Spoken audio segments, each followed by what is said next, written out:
Hello and welcome to today's daily news analysis. We are covering the news for 21st of January 2021. That is the Hindu newspaper's Delhi edition. Now, as part of our initiative, we share questions for mains answer writing practice as well. So today we are covering a question on the Yemen war. So that has been there in the news quite lately, and of course that is important.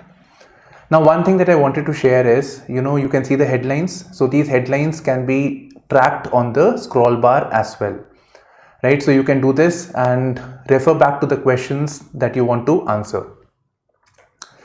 Now, coming to the first news, this is with reference to the issue of reservation, and this is very important. In fact, we can break up this news into two aspects. So one is the issue of reservation that has been seen through the judgment. We can see the rationale for the reservation, which is important, and other thing is about the facts of the case and basically about the all India quota system that was introduced, and this case is all about that. We'll be covering it in the second part. Okay, now coming to the reservation. So Supreme Court upheld this reservation, and it said that reservation is important. And we have this system of getting entry into this public sector, public jobs, or for the private sector, for the institutions that are governed by the government also, like the AIMS, IIT, etc. So for all these entrance examinations, we have this entrance examination, and on this basis we get the seat. So Supreme Court, the judge in this judgment said, and it's quite valid actually, it said that this is the sole criteria of identifying merit based on examination. It is not adequate. It is not adequate enough, because people who are in a better off position, people from the forward classes, they are privileged. They are living in that environment. They have the best of access when it comes to access of educational institutions. They have access to the social and cultural capital. Imagine we are talking about the NEET examination. So when we look at the NEET examination also, the children of the doctors particularly, or even children of bureaucrats also, they are more privileged. So they have this part of this culture of clearing this examination, that importance is there, that awareness is there. So they are in a better off position. And if you can compare this with a person who is a bit disadvantaged. Maybe we can consider a class of community which are educationally backwards. So they are not well aware of this. And furthermore, they do not have the adequate means. Even when I'm preparing, teaching you guys for this civil services also, I have noticed this, that schooling plays a very important role, because schooling helps inculcate skill of answer writing, skill of thinking, etc. So people who are in better off schools, they are more advantaged as compared to people who are a bit who are not so well off, basically.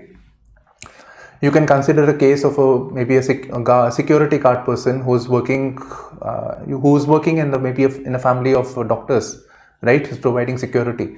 So this person's salary is not adequate. The child will not be as privileged, even though they are close by, but will not be as privileged, will not have the same kind of resources. So for a person to clear this examination and come to the same level,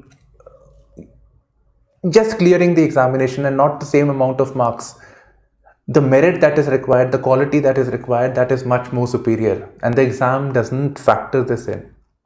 So we need to have some sort of a positive discrimination, taking into account that barriers that people face from the disadvantaged communities. So this needs to be looked into. In fact, it says that when we just look at this merits and say that people, we are just favoring people on the basis of reservation, somewhere it affects their dignity of such people who face barriers and who are able to come up. Right. So this is the basic thing as to why we need a reservation. So it's not so much about equality, it is about equity. It is about empowering the people. So this was one.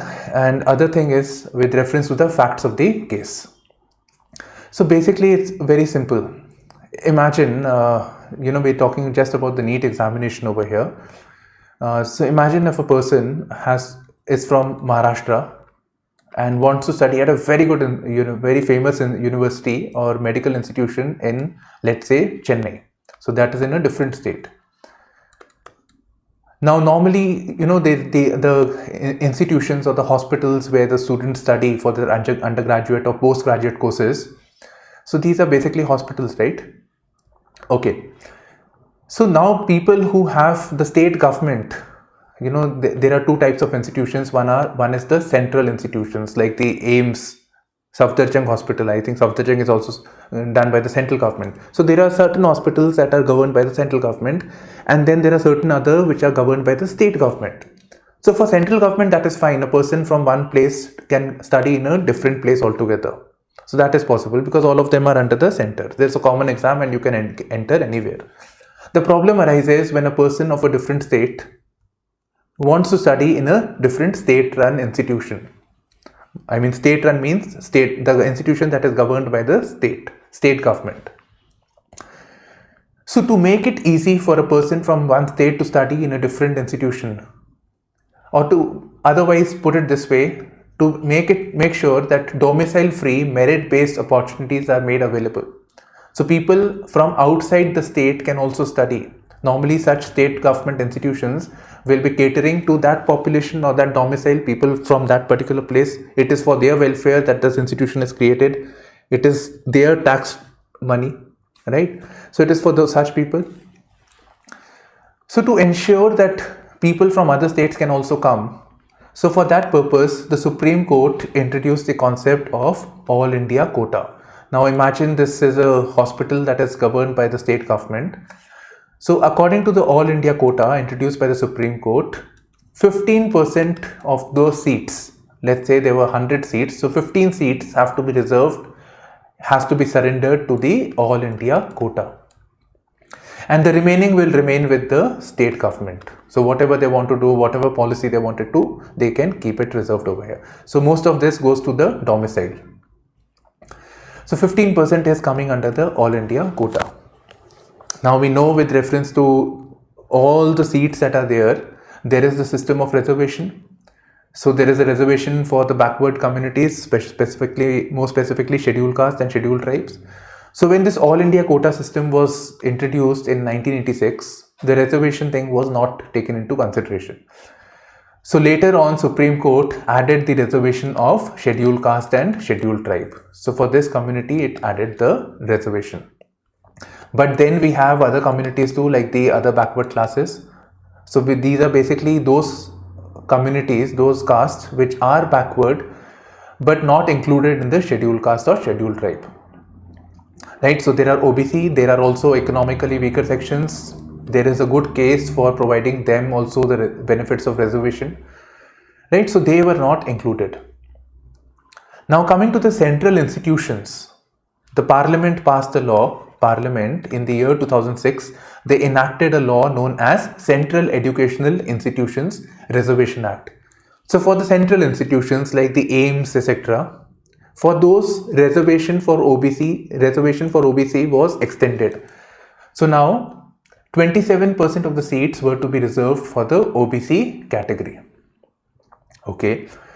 So, but the thing arises that these All India quota seats were not considered because the law that was there, that was applicable for central institutions. This is a law created by the Parliament. They cannot pass a law for the states. Right, so this was a problem. So these All India quota seats did not include it only included SC, ST even now. So now Centre passed a notification so as to enable the reservation for the OBC community. 27% was to be extended to OBC and 10% to the economically weaker sections. Right, so this was to be extended now. So when this notification came, some people filed a petition. So petition was filed and the case went to the Supreme Court. They challenged this provision, that how can the centre do it? And they challenged the concept of reservation for this extension of the reservation. So this act, this notification has been held valid, right? So this has been held valid, and therefore, I mean, the reservation will now be extended to OBC and EWS. Under the provisions of the Constitution, Article 15.4 and 15.5 of the Constitution. So it basically says Article 15 says that there shall not be any discrimination on a citizen based on only of religion, race, caste, sex, and place of birth, or any of them. But it allows some sort of reservation should be there, especially for those who are socially and educationally backwards. So for them, reservation can be there for their upliftment. So this will not be a violation of Article 15(1). That is the one that is written over here. Right, so this has been held valid by the Supreme Court. Now coming to the next aspect, that is the government has come up with some data, and they're saying that vaccine has helped prevent many deaths that like it happened in the second wave. Now coming to the third news, focus on rights has made India weak. Actually a very controversial statement. I wouldn't have covered this had it not been for the Prime Minister. Okay, so I'll extend it a bit. I'll extend more concepts associated with rights, because in the recent times, rights-based approach to governance, rights-based approach to development has become more prominent. Okay, we'll come back to this concept, but first of all, what Prime Minister really said. So Prime Minister said that there has been too much focus on rights in the last 75 years, and people are not focusing upon their duty. I presume when he says this, it's not elaborated, but I presume it means the duty of, the citizen does not have just rights or privileges. They also have certain duties, like certain fundamental duties maybe, and some duties that are not mentioned, like the payment of taxes, abiding with the law. All those things are also part of the responsibilities of a citizen. So the citizen should be responsible. Okay, now I'm just cutting with this thing, otherwise it will get political. I want to focus on this rights-based approach. Somewhere it contradicts the Prime Minister's statement also, but still. So, when we look at the rights, now there are two types of rights again. So first one is like the ones we have: fundamental rights, right to equality, equality, no discrimination shall take place on any of these grounds, right? Then right to freedom of speech and expression, Article 19, right to conduct one's own business as one wants, that freedom should be there. So all those things are there. And then we have one more way of looking at things is rights-based approach to governance, rights-based approach to development. This is a new emerging concept that is taking place in the last 2 decades. So if you remember, we have this right to education. So Right to Education Act was passed, by which the government is obligated to provide the right to education to children. That is an obligation on part of the government. So if somebody wants education, someone can claim on the government, put a claim on the government, and the government is legally obligated to provide that education to the people. Likewise, we have some rights-based system with reference to land acquisition, right? So if land has to be acquired, so for that also, the people whose land is being acquired, they have an right to claim money from the government. So that is also there. Then we have the Right to Information Act, where the government is obligated to give information to the citizens where and when required, and it has helped expose corruption. Then most recently, there has been this national health policy. This talks about making healthcare, especially with reference to COVID. So making healthcare as a fundamental right. So this is an emerging trend that is taking place. And this is very important, especially in India's context, because in India's context, we have this issue of governance deficit. We have limited means of holding the government accountable. There are many people who do not have access to basic necessities of life. So in that sense, putting an obligation, legal obligation on the government by means of saying that there is a right to healthcare. So government has to ensure that healthcare is provided or education is provided.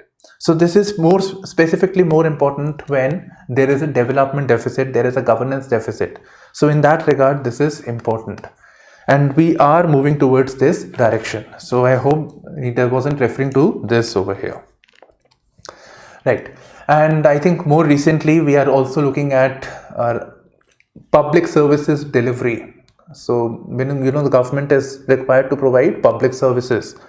So that is the main work of the government, also to provide certain essential services, like policing is also a service. Various other services, like you file an application or for land records or whatever. So that should also be taken into consideration over here. So Rajasthan is asking for a social accountability bill. That is, the government is accountable for its acts to the society, and it also will lead to good governance. Right. Now coming to the question that I mentioned, the heading, right? So this is with reference to the issue of Yemen, and this is basically the editorial. Now let's come back to the question over here. Discuss the political developments in Yemen in recent years. Should these developments be of any concern to India? A similar question was asked by UPSC with reference to Maldives. Right. So we need to know about the political developments, and if you see, on purpose I have put the word limit as 250. So basically saying that we do not have to study so much, we only have to study in accordance with how much we can write in the answer, right? So only that much is required. So we just need a brief overview. Now I have this idea that international relations cannot be taught without the map. So for me, this text is not so important as this map over here. Okay. Now coming to this Yemen issue that is there, basically there is a war going on between this Saudi-led coalition. So these countries that you see, basically these are Arabic countries, and Saudi Arabia is kind of a leader of these countries. And look at the map, it makes sense also, right? It's the most prominent country in this region. So Saudi-led coalition, particularly Saudi Arabia, it conducted airstrikes on the capital of Yemen, that is Sana'a, to target a militant group known as Houthis. Right? So this happened in 2015. Now we had one more news about Houthis attacking assets in UAE. So this war is actually becoming worse day by day. Okay, so this is what really happened, but I am going into the background now. So basically when we look at this war, this Yemen issue, political developments, it starts with the Arab Springs. And now what is Arab Spring? Arab Spring was a series of political turmoil that took place in the Arab countries. So you see this, these are Arab countries and the places where Arabic language is spoken. So we have the political turmoil still going on in Syria. We had this Iraq, Saddam regime. We have it with respect to Egypt, Libya, right? You name it, all these Arab countries, including the African north of Africa, that is also covered over here. So there was a political turmoil where Arabic countries, they had this dictatorial kind of regime. They do not have this democracy. So dictatorial kind of regime was there. People were not happy with this, and people wanted to overthrow this. They wanted democracy to be there. So this development in the early parts of 2010s, 2010, 11, 12, 13. So this period is known as the Arab Spring. So just like what was happening in Iraq or Syria or Libya, Yemen was also experiencing Arab Spring. And at this time in Arab, there was this person known as Ali Abdullah Saleh. For our purpose, just Saleh. So Ali Abdullah Saleh was there, and he was the dictator or the kind of ruler of Yemen, right? He was holding power for a very long time. People were not happy with him. There was uprising, so people learned, and this uprising even went to influenced the people of Yemen. So there was a revolution going on. So Saleh decided to give up its power. It said it is not sustainable with people uprising that is taking place, popular uprising. So Saleh was replaced by a person known as Hadi. I'm just using the surnames over here. So Hadi. Okay. So this happened, but during this transition that is taking place, remember this was a time period of political turmoil. So this transition wasn't smooth. The economy, the government structures must be battered. So economic activities were not taking place. They were in a very bad state. Jobs were not there. Unemployment was increasing. Inflation was increasing. In such scenarios, inflation increases and the currency had depreciated. These are certain common things that take place. So again, with Hadi regime also, these problems were there. So people again started protesting. So this was a time period of great political instability. So at this time, now there are two basic camps. So there is this Houthi militia that I referred to. So they came in support of Saleh, the old regime, and they gave this military support to the old president, and they acquired Sana'a, the capital of Yemen. and they expelled Hadi. So Hadi was sent back, he was in Saudi, and he sought the help of Saudi Arabia. And Saudi Arabia was more than keen to help Hadi because they didn't like the Houthis, who they believed were being backed by Iran. Right? Iran, which is Shia and which is a great rival of Saudi Arabia. And they were concerned that, if they are able to establish their government with the help of Houthis, then there will be a lot of Iranian influence very close to the borders of Saudi Arabia, which was not liked by them. So a new frontier will open. So to finish this off, the Saudi Arabia-led coalition conducted a quick airstrike. They thought that we will do this airstrike and the war will get over very soon. It didn't happen. In fact, the war escalated. So now we see that even though this was 2015, where the first time we hear about this airstrike take place, but 2021, so this war is still going on. And now it is new frontiers are being opened. UAE is being attacked, especially oil tankers, ships.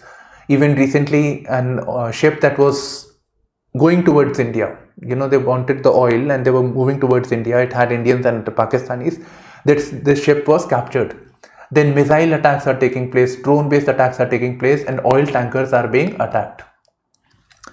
So these are the political events, recent political developments in Yemen. Now, how does it affect India? First of all, the most natural thing, India is the largest supplier, one of the greatest importers of oil. If oil tankers is being affected, it will affect access to oil. So oil and energy will get affected. If there is any war in this region, it affects oil prices, which India is very sensitive to. Then there are Indians who are living in this region. So the safety of the Indian diaspora is a matter of concern. Then India also wants stability so that it can have more economic activity. It is also looking at regional connectivity projects. So those will get hampered. So regional connectivity and economic cooperation will get affected. And above all, India wants good relations with both Saudi Arabia and Iran. India has this Chabahar project, which it wants access to. It will give access to Afghanistan as well as Russia, and likewise with Saudi Arabia also. But if there is war, the tension between Iran and Saudi Arabia, it becomes very difficult for India when they talk to Saudi Arabia and Iran. So it makes it a very difficult balancing act, diplomatically speaking, from the point of view of diplomacy, not diplomatically speaking. Yeah. And if there is a political turmoil, it will also lead to the refugee crisis, right? So refugees may come to India also.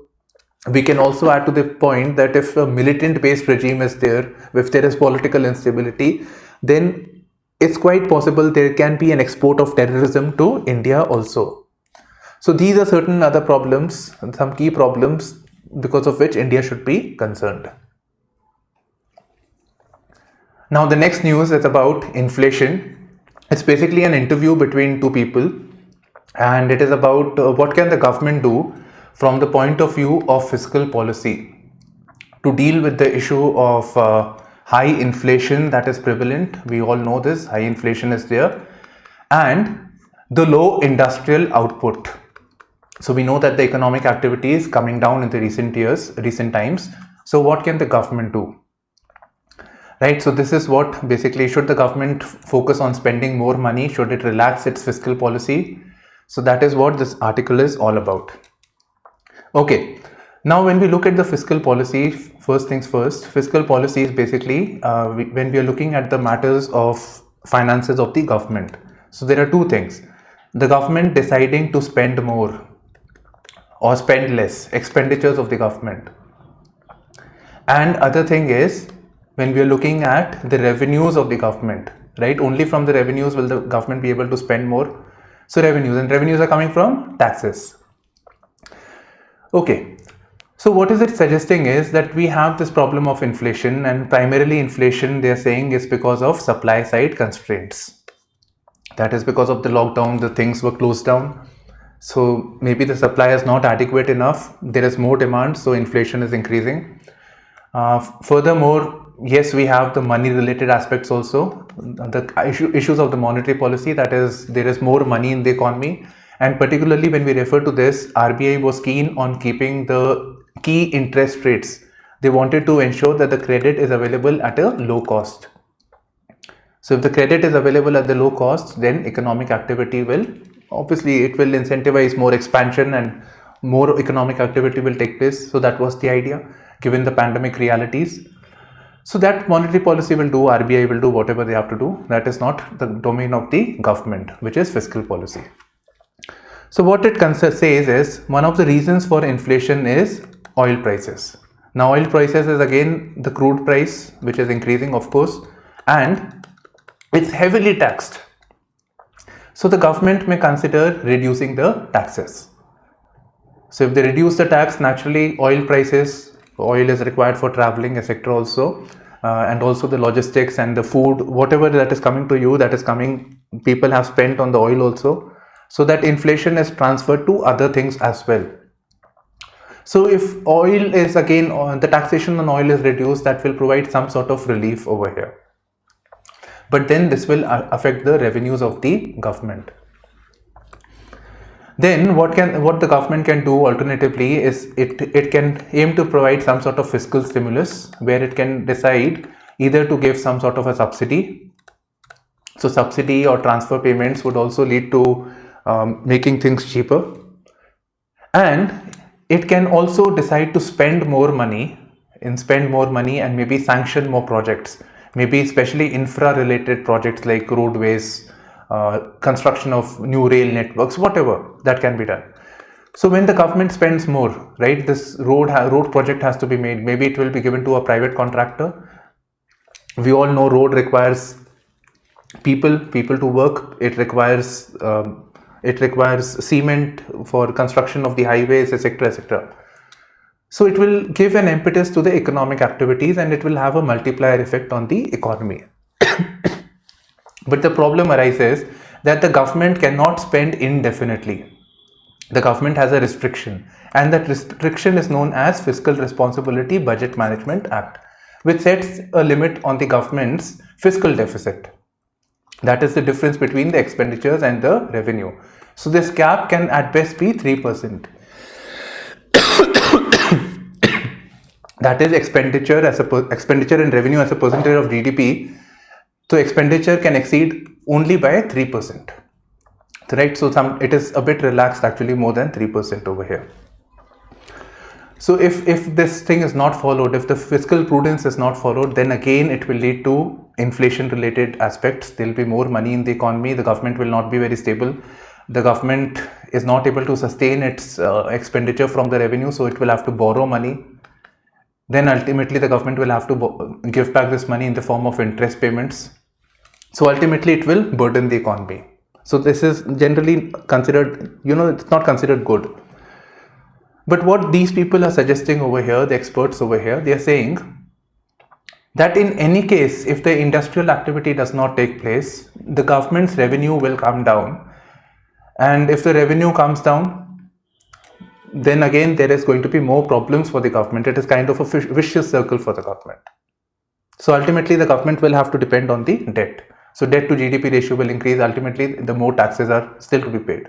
So what they suggest is the government should focus on providing fiscal stimulus, and hope that the output increases. Output and the economic activity increases. So when this increases, economic growth will increase. Economic growth increases, more employment, GDP increases.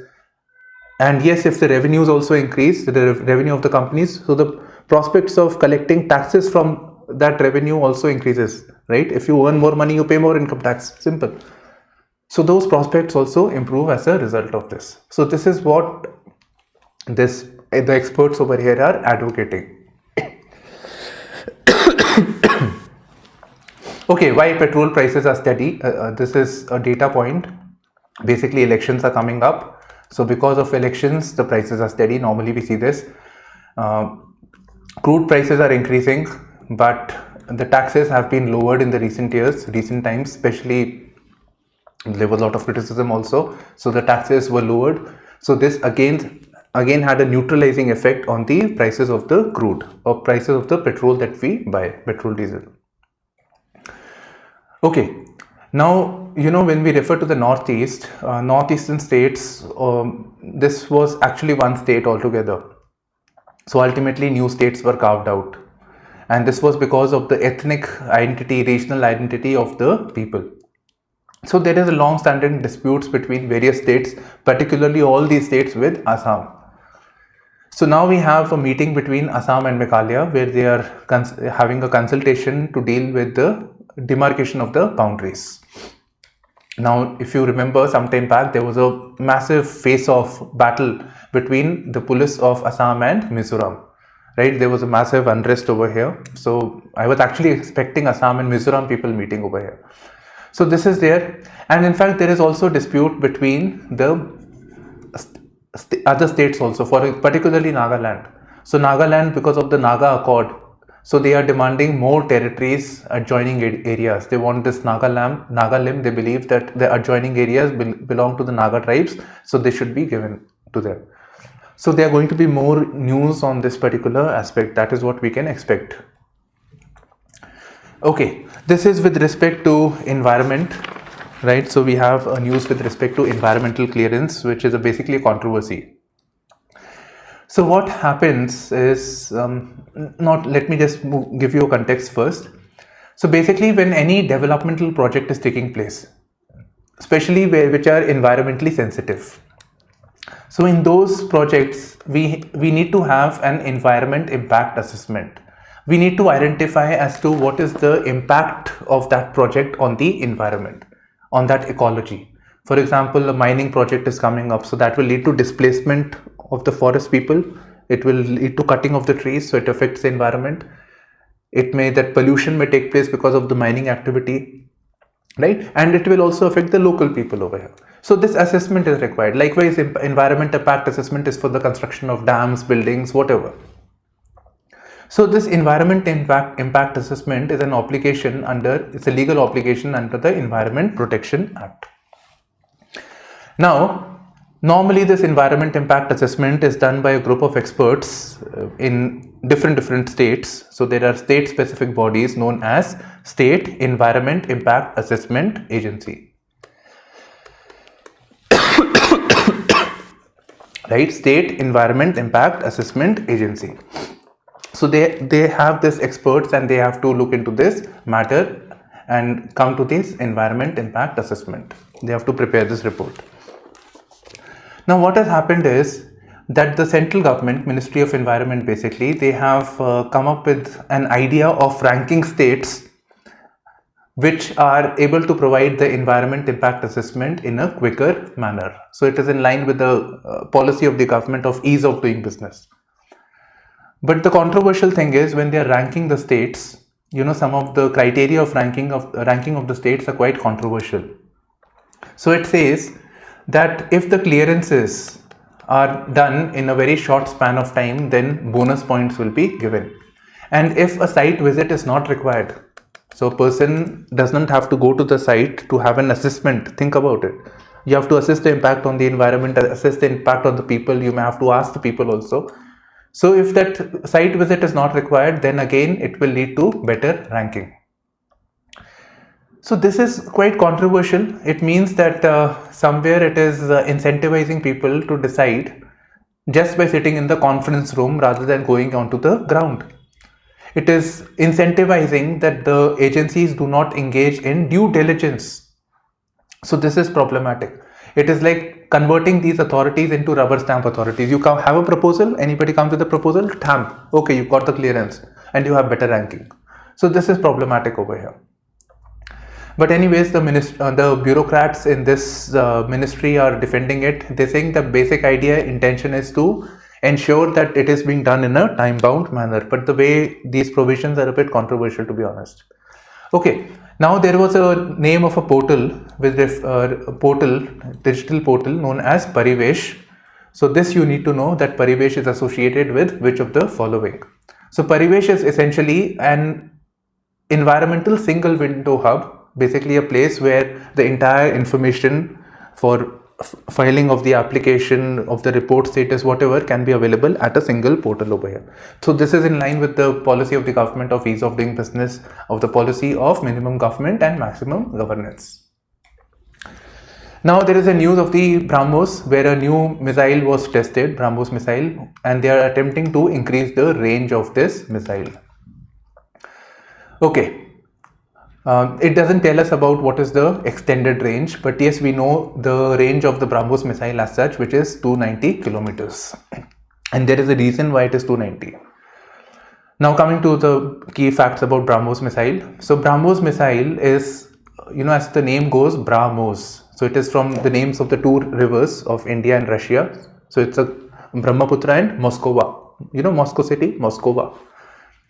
So these are two prominent cities, and it's basically where Russians have transferred to us a technology. And therefore it comes under a regime known as Missile Technology Control Regime. Right? And according to this, when this technology is transferred, the limit is set as it should be less than 300 kilometers. So the range of this missile is 290 kilometers. Now India is attempting to increase the range. Okay. Now some key aspects about this Brahmos is, there are two types of missiles. Overall, there are two types of missiles, not Brahmos, otherwise. One is the ballistic missile. Anything that we throw. So that is a ballistic. So it goes up and goes down, parabolic path. Brahmos missile is a cruise missile. That is, it can change its path and track down the target. So these are cruise missiles. It can go in a different path. It doesn't follow a single trajectory. So this is highly maneuverable. That is, it can change the directions and track the target. And it is supersonic. It has a supersonic speed. That is basically 2.8 Mach. 2.8 Mach. So 2.8 times faster than the speed of the sound. So this is a very important missile technology developed by India and Russia. And this technology, this missile can be, it can fire from the ground, it can fire from the planes, ships. So all that adaptations have been made.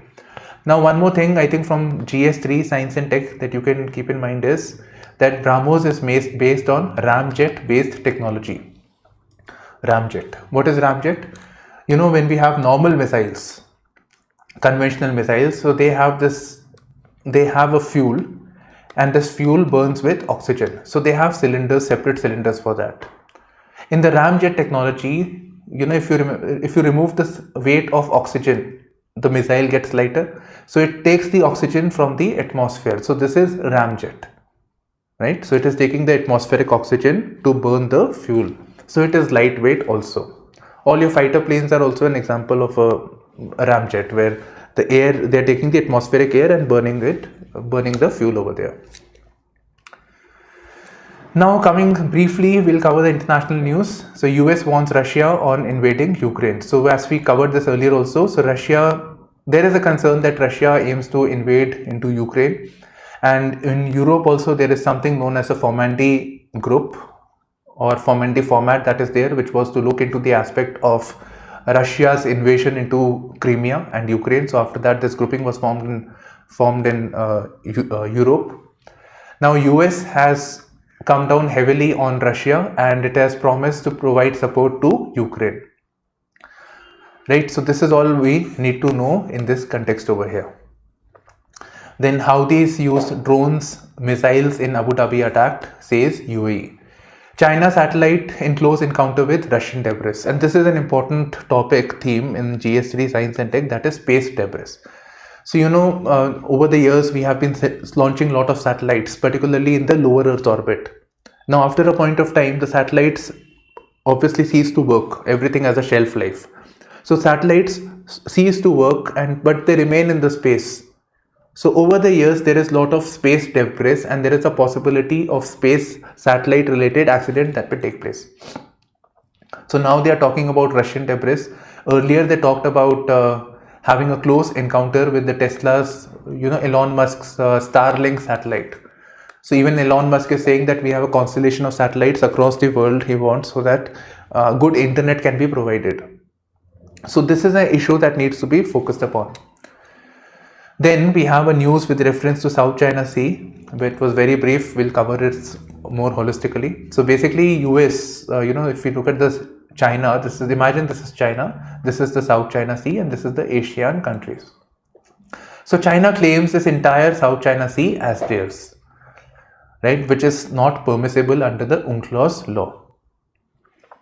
So US has been predominant in the South China Sea in the recent times, and they say that they came close to their maritime boundary, China's maritime boundary, and they said that we were exercising a freedom of international navigations. Basically, most of the sea is international; it is not jurisdiction of any government. So they are basically teasing China over here, which will be interesting. But yes, so that is what is there. So the Chinese deployed more military of theirs, and somewhere it actually benefits India. We'll come to that later. Now coming to the business news, I'm actually not covering this, right? So you can see for yourself. It's all about the business section. Only thing that we have is that India's GDP growth is set at 7.6%, and we expect the fiscal deficit at 5.8 to 6%. So remember the article that we did on fiscal deficit? So I refer to 3%. So 3% was in the ordinary times, but now we are at 5.8 to 6%. So this provides the government less room for spending more money again. Right then, so this is it from my side. So all the best, practice your answers. And this is all we have actually for this week. Now we'll meet on Monday. And you can always revisit those topics that I have shared for mains answer writing practice. And practice, and if you want to share in this week only, you can share it on my Telegram channel, which is there on the link below. You can share your answers, handwritten answers, and share it. So this is it. Bye-bye, take care, and all the best.